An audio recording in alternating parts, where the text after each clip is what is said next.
کیا ہے؟ کہتے ہیں خدا اپنے بندے کی آزمائش یعنی پریکشا کبھی نہ کبھی لیتا ہے۔ ایک بار حضرت ابراہیم آرام فرما رہے تھے، تبھی حضرت ابراہیم کو نیند آ گئی۔ تبھی خواب میں دیکھتے ہیں کہ اللہ کہتے ہیں کہ اے ابراہیم، میری راہ میں سب سے پیاری چیز کو قربان کر دو۔ آپ جب سو کر اٹھے تو آپ نے سوچا کہ اللہ کا خواب کبھی غلط نہیں ہو سکتا، تو آپ کے پاس کافی تعداد میں اونٹ ہوا کرتے تھے۔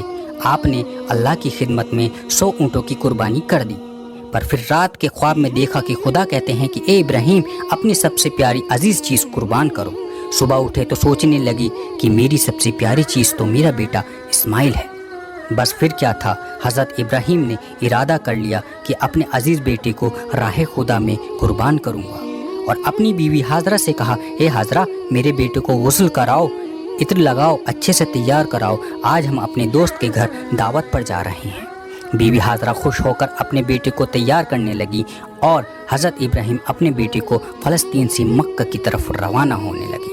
تبھی ایک شیطان حضرت ابراہیم کے بیٹے کے پاس آ کر بولا کہ کیا تمہیں پتہ ہے تمہارے بابا تمہیں اللہ کی راہ میں قربان کرنے کے لیے لے جا رہے ہیں؟ پھر سنیے اس چھوٹے شہزادے نے کیا کہا کہ اگر میں اللہ کی راہ میں قربان ہو بھی جاؤں تو اس سے بڑی خوشی کی بات اور کیا ہوگی۔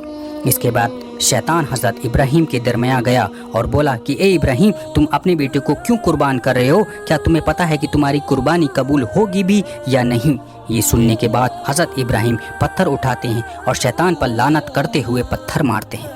بتایا جاتا ہے کہ اسی کے بعد سے حج کے دوران بھی شیطان کو پتھر مارا جاتا ہے۔ پھر حضرت ابراہیم آگے بڑھتے ہوئے اپنے بیٹے سے کہتے ہیں، آپ کو پتہ ہے ہم آپ کو اللہ کے لیے قربان کرنے جا رہے ہیں۔ بیٹے حضرت اسماعیل کہنے لگے، بابا، اس سے بہتر میرے لیے کیا ہوگا کہ ایک اللہ کا نبی اللہ کے لیے قربان کرے۔ پر بابا، میری ایک گزارش ہے کہ جب بھی میرا گلا کٹے گا تو آپ دیکھ نہیں پائیں گے، اس لیے میرے ہاتھ اور پیر اچھے سے باندھ دینا۔ بابا، میں چاہوں گا آپ اپنی آنکھوں پر پٹی باندھ لیں تاکہ آپ کو مجھ پر رحم نہ آ جائے۔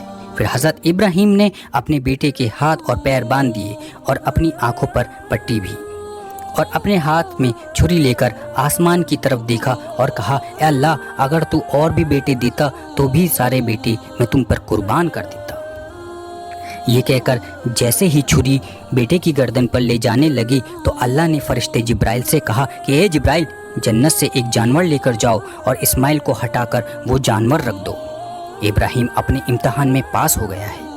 جیسے ہی ابراہیم نے چھری پھیری، پھیرتے پھیرتے خون بہنے لگا۔ اپنی آنکھوں سے پٹی کھولا تو دیکھتے ہیں کہ ان کا بیٹا صحیح سلامت ان کے پاس کھڑا ہے، اور نیچے دیکھا تو ایک دمہ یعنی بھیڑ قربان ہو چکا ہے۔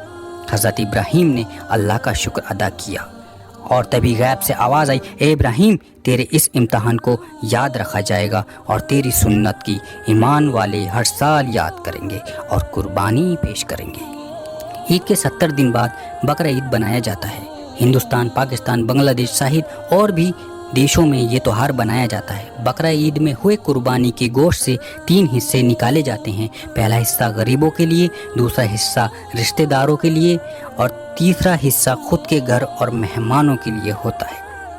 میری آپ سبھی سے گزارش ہے کہ آپ لوگ بھی اگر قربانی کر رہے ہیں تو غریبوں کو ضرور دیں۔